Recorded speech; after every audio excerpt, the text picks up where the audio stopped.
Olá, pessoal, boa tarde. Espero que estejam todas e todos muito bem, cheios de energia para começarmos um novo trimestre, né, a última etapa do nosso ano letivo. Agradecer a vocês o empenho, a dedicação nas aulas de geografia, o acompanhamento, a participação. E agora vamos realizar a RETAP, né, a análise da nossa AE e de suas respostas. Antes, porém, preciso fazer um pequeno comentário. Verifiquei que, principalmente, claro, nas respostas subjetivas, algumas cópias, né, existiram algumas cópias, né, muitas cópias, tanto de sites, e aí a gente tem mecanismos de identificar, né, qual site, quanto de outros colegas, provas com respostas absolutamente idênticas em palavras, parágrafos idênticos, palavras, pontuação, grafia, erro de grafia, idênticas. Muitas vezes até a questão não batia literalmente com aquela resposta, certo? Não analisaram com cuidado o que estava se pedindo. Nesse caso, eu retirei pontos, certo? De algumas cópias foram retirados pontos, das mais visíveis, e foram muitas. Então, antes de vocês ponderarem por que perdeu ponto, analise com carinho, reflita, será que eu copiei ou não? E, claro, havendo necessidade, vocês devem ponderar sim, é só falar comigo, vocês sabem que eu altero sem problema nenhum, né? Esses ajustes a gente faz de maneira muito tranquila. Por outro lado, gostaria de parabenizar muitos alunos pelas respostas excepcionais. A gente percebe também algumas respostas além da média, além do esperado, foram além da explicação. E muitos de vocês fizeram isso. Parabéns. Alguns eu destaquei, eu fiz um feedback. Outros eu não fiz isso, porque são muitas provas para a gente ficar escrevendo, bastante demorado o processo, e a gente tem um tempo para colocar as notas. Mas parabéns pela dedicação, parabéns a todos pelo empenho e desempenho no segundo trimestre. Vamos à análise da nossa prova, tá? Saibam que estou à disposição para quaisquer dúvidas e ajustes necessários. Vamos lá.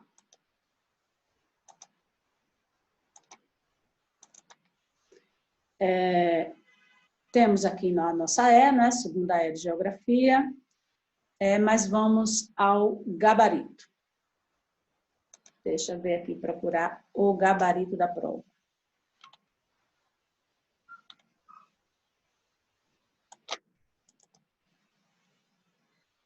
Vamos ao gabarito que está aqui. Pois bem, senhores, os dois primeiros itens foram de verdadeiro ou falso. O primeiro sobre relevo, né, questão bastante fácil para quem estudou, viu lá nas videoaulas, os slides, né, questões muito cobradas nos vestibulares. E aí vamos lá, nós temos aqui os dois mapas, né, sobre os compartimentos do relevo, e o que se pede vocês vão utilizar o texto aqui, que se fala da classificação do relevo elaborada por Azevedo em 49, identificou compartimentos como planaltos, planaltos e planícies. Absaber manteve os compartimentos planaltos e planícies em seu mapeamento, porém introduziu novo critério para identificar, né, o critério morfoclimático. Década de 80, Jurandir Rosa aperfeiçoou o mapeamento do relevo ao usar informações do Radam Brasil, desenvolvido e executado pelo Exército. A gente já comentou disso, vocês sabem essa informação. Utilizando essas informações, vamos analisar o que se pede aqui embaixo, né? Os compartimentos de relevo identificados pela letra GHI, correspondem a feições onde os processos erosivos superam os deposicionais. Essa informação é falsa porque essas letras estão sobre áreas de planícies. Planície do Rio Amazonas, bastante conhecida de todos, planície litorânea, planície do Pantanal. As planícies são feições formadas a partir de deposição. Então, os processos erosivos não superam os deposicionais, portanto, falsa. A área assinalada pelo número 1 do mapa da esquerda e a letra A encontra-se nessas áreas alguns dos pontos mais elevados do relevo do Brasil, né, de altitude brasileira, sendo identificados planaltos nas duas classificações. Sim, é verdadeira, né? Nós sabemos que nessas áreas estão algumas das maiores altitudes do relevo são planalto, planalto residual norte-amazônico e o planalto norte-amazônico, né, nessa classificação aqui, que a gente não sabe ainda de quem é, né? O mapa 1 foi elaborado por Absaber, enquanto o mapa 2 é de autoria de Jurandir Rocha. Sim, é verdadeira. Por que verdadeira? Porque eu sei que Absaber, primeiro que aqui na pergunta, né, no enunciado já diz a informação, né? Já diz um pouco da informação. A gente sabe que Absaber classificou 10 feições, né? Que o Jurandir Rocha eram 8 feições e Absaber classificou 10 feições e aqui estão as 10. E aqui o mapa com o maior número de feições, né? O mapa clássico do Jurandir Rocha. Então, sim, é verdadeira. Os dois mapas consideram planaltos, planícies e depressões como formas de relevo que se destacam no Brasil. Essa resposta está no enunciado, né? Sem comentários. Essa resposta aqui, tenho absoluta certeza que ninguém errou, né? Afirmativa falsa, porque a Absaber não considera depressão. As áreas de coloração mais clara no mapa 2 correspondem às depressões, compartimentos não identificados no mapa 1. Também aí eu espero que ninguém tenha errado, né? As áreas mais claras aqui são as depressões, visto que a gente sabe que aqui são planaltos, porque uma das questões aqui dos itens, eu falava que isso era um planalto, as áreas escuras, a gente sabe que isso é planície, porque também foi citado aqui, e restam as áreas mais claras, depressões não identificadas no mapa de Absaber. No início do século, essa questão agora de verdadeiro ou falso sobre as camadas internas, né, a estrutura interna da Terra. No início do século XX, Charles Darwin, né, os cientistas consideravam a existência de uma zona sólida, a barisfera, era assim definida a estrutura interna da Terra, barisfera, no centro, uma zona fundida, pirosfera, e na superfície uma crosta sólida e fina. Essas eram as camadas identificadas pelos cientistas lá no início do século XX. Com o avanço do estudo da geofísica, que é a ciência que analisa a parte física, a estrutura física do planeta, chegou-se ao novo modelo, ao modelo que a gente conhece hoje. E sobre isso, vamos analisar as assertivas. Apesar de ser considerada a camada fria da Terra, a litosfera aumenta 1 grau de temperatura a cada 33 metros de profundidade, que isso é definido como grau geotérmico verdadeiro. Todos vocês sabem disso, né? É afirmativa, item bastante fácil. Barisfera, citada no texto, corresponde ao núcleo, parte central do planeta que, acredita-se, seja formado por metais como ferro e níquel, principalmente, em altíssimas temperaturas, apesar de ser sólido, sim, isso é verdadeiro, né? Tanto é que o núcleo também é definido como NiF, níquel e ferro, tem altíssimas temperaturas, acredita-se, né? Embora ele seja sólido. A camada fina, descrita por Darwin, corresponde à astenosfera, material denso, pastoso, apresenta temperatura mais de 3.000 graus, de onde provém material expelido pelos vulcões. Falso, por quê? Porque a astenosfera não é essa camada fina, né? A camada mais fina é a crosta, né? Numa das definições, numa das classificações, ou litosfera, né? Nessa que a gente está lidando aqui. Então, é falso. A pirosfera, citada no texto, corresponde a que atualmente é definido por manto, camada semifluida de elevada temperatura, formada principalmente por níquel e ferro. Praticamente certa essa afirmativa, né? A pirosfera, sim, seria a astenosfera, quente, de elevada temperatura, semifluida, etc., mas não é formada essencialmente por níquel e ferro. E isso é o núcleo. A pirosfera, ou a astenosfera hoje, né, tem ferro também, mas tem silicatos e magnésio, tá? Então, principalmente, ok? Então, é falso. No contexto geodinâmico, né, na classificação geodinâmica, a crosta e a parte superficial do manto formam a litosfera, camada sólida que está sobre a astenosfera, portanto, afirmativa verdadeira. Esse item da UPE, eu acho que a gente trabalhou na revisão. E também naquela aula sobre resoluções de questões de vestibulares da UPE e do SSA e da SPSEX. A gente discutiu essa questão. Quem assistiu à aula e a revisão também não errou isso, né? Eu adaptei, claro. A teoria da tectônica de placas representou um avanço extraordinário para duas importantes ciências, geologia e geografia física. Diversos aspectos da geomorfologia de áreas continentais e oceânicas, que antes da década de 60 ficavam sem explicação convincente, foram melhor entendidas desde a aplicação dessa teoria. Com relação ao tema, a figura abaixo pode ser utilizada para esclarecer corretamente a Gênese do Himalaia, Formação do Graben, na Guanabara, que a gente também já conhece, né? A origem do arquipélago e a evolução dos maciços. Lembrando que está mostrando aqui uma área de colisão, nós temos uma região de subducção, é uma área oceânica, e nós temos aqui a ascensão do magma. Não pode ser Gênesis no Himalaia, porque primeiro que temos um oceano aqui, né? Para começar, se eu não souber de nada, o Himalaia não está dentro do oceano, né? Então já elimino isso. Formação do Graben da Guanabara também não é, né? Não está aí absolutamente no meio do oceano. Estamos vendo ilhas, né? Se está no meio do oceano, elevações são ilhas. Ilhas, o conjunto de ilhas se chama arquipélago, né? Então, muito fácil de identificar esse item aqui. Bem mais fácil do que a questão original da UPE, que eles colocavam isso e diziam o nome da ilha, formação do arquipélago, se não me engano, das Ilhas Aleutas, aliás, que eles colocaram aqui, certo? Um nome específico, né? Evolução de maciços antigos, né? Claro, ninguém iria marcar isso. Então, questão relativamente fácil. Uma questão da SpaceX.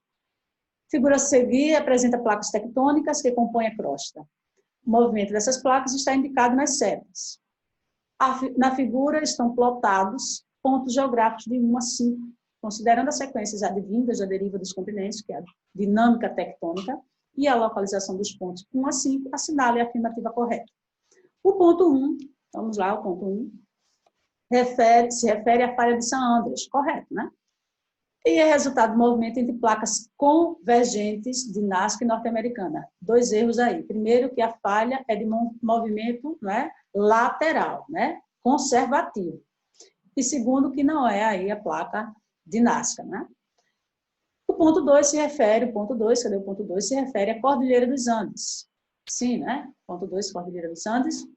Resultado de movimento entre as placas conservativas pacífica e sul-americana. Claro que não, conservativa é aqui a de San Andreas, né? É deslizamento lateral. Portanto, errado aí.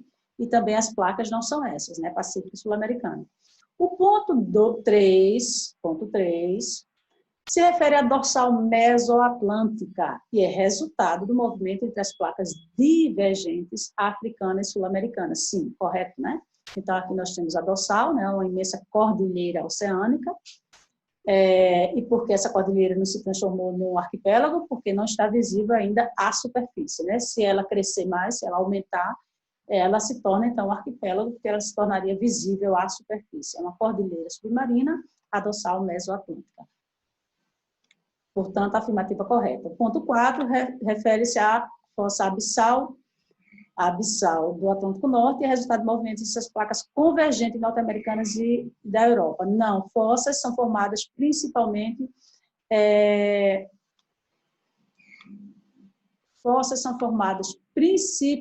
aqui nós temos uma placa, aliás, aqui nós não temos uma placa convergente, sim, fossas são formadas em áreas convergentes, porém aqui nós temos separação, né? A seta está indicando aí separação, então aqui nós temos a Islândia se separando, lembrando-se disso, né? O ponto 5 é o Himalaia, resultado do movimento divergente, não, né? O Himalaia é formado por convergência. Então, nós temos aí uma questão de um pouco mais de raciocínio, né? De análise de mapa. Se analisar com calma, as setas vão indicar, e os nomes das placas vocês sabem de algumas, né? O item 5, nós chegamos agora nas questões abertas. O item 5, esse item também foi trabalhado na revisão, caiu em AP, e também essa imagem, esse item, foi tirado de uma questão do SSA, da UPE, e usou esta imagem para uma das suas questões. A imagem abaixo destaca um dos maiores problemas ambientais. O fenômeno tem causa natural, geralmente, olha o enunciado, o fenômeno que tem causa natural, geralmente é acelerado pela ação antrópica, acelerado, e causa a perda de solo, tanto em áreas urbanas quanto áreas agrícolas. Já estou respondendo a parte do que se pede lá embaixo. Aqui tem parte da resposta. Analise a imagem, responda o que se pede. Identifique o fenômeno e destaque a causa do seu surgimento e evolução. Apresente 2 consequências que o mesmo pode trazer, sendo uma para áreas urbanas e outra para áreas rurais. Também tem aqui alguma coisa, né? Defina de que modo a ação humana pode contribuir, pode acelerar a intensificação do problema. Muitos de vocês, muitos alunos, muitas respostas de prova, colocaram que o fenômeno é uma vossoroca causado por muitos fatores, entre eles, entre as causas, está a ação humana. A causa é natural, né? O que é a causa? O fenômeno é uma vossoroca, a feição é causada pela ação da água da chuva, pela erosão pluvial, muitos colocaram a erosão fluvial, fluvial é rio, então a erosão pluvial, que escava e arrasta parcelas do solo. Em áreas urbanas, o que é que pode acarretar? Inúmeras consequências, né? Ruas e residências podem ser destruídas pela erosão pluvial, podem ser arrastadas. Alguns colocaram estradas podem ser bloqueadas, embora estradas obrigatoriamente não estão em áreas urbanas, né? Vias urbanas, estradas geralmente são áreas mais rurais até. Então, mas foi considerado isso sim. As ruas e residências podem ser destruídas, entupimento de galerias, vocês colocaram, esgoto, etc. Né? Inúmeras consequências. Em áreas rurais, o que é que pode acarretar? Perdas de áreas agrícolas, não de perda de fertilidade do solo. O solo não vai deixar de ser fértil, não.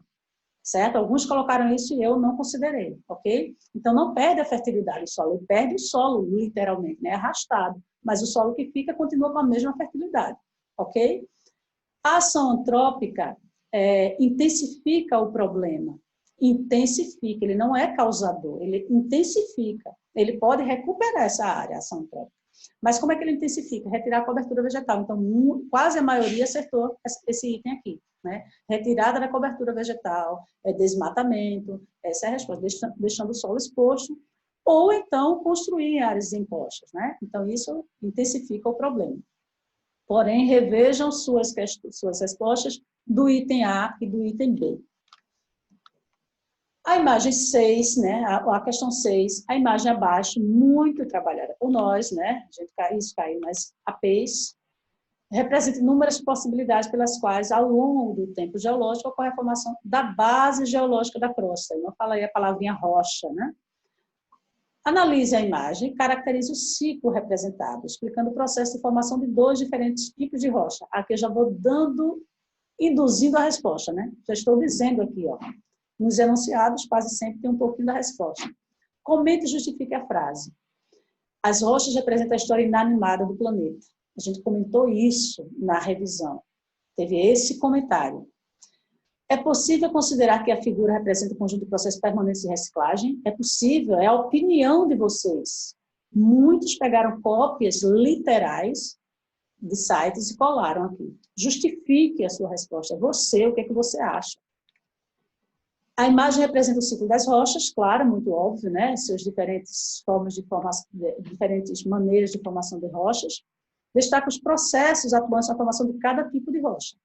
Exemplo, né? Eu pedi dois exemplos aí. Rocha metamórfica se forma em ambientes de elevada temperatura e pressão, enquanto a rocha magmática se forma a partir do resfriamento e solidificação do magma. A grande maioria acertou esse item A.